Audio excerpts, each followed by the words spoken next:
जी मैं दोस्तों एक छोटा सा नाच गीत दे रहे हैं। बहुत प्यारा नाच गीत जा रहा सभी श्रोता बीच में। आप लोग नाच गीत का आनंद लीजिए। जैसा लाइक कमेंट करके बताइए। माताएं बहन भाई सबसे नमस्ते प्रणाम।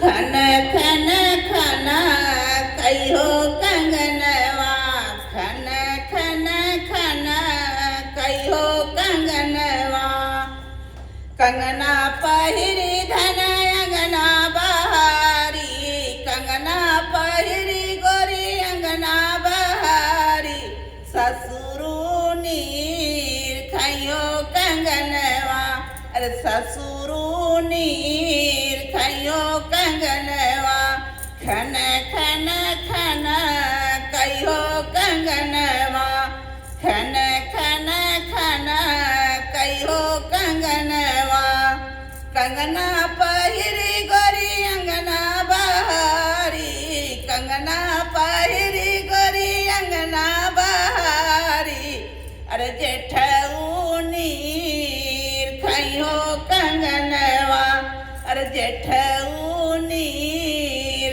खइयो कंगनवा, खन खन खन कहियो कंगनवा, खन खन खन कहियो कंगनवा, कंगना पहिरी गोरी अंगना बहारी, कंगना पहिरी गोरी अंगना बहारी, अरे देवरू नीर खइयो कंगनवा, देवरू नीर खइयो कंगनवा, खन खन खन कहियो कंगनवा, खन खन खन कहियो कंगनवा, कंगना पहिरी गोरी अंगना बहारी, कंगना पहिरी गोरी अंगना बहारी, अरे बलमुनीर खइयो कंगनवा,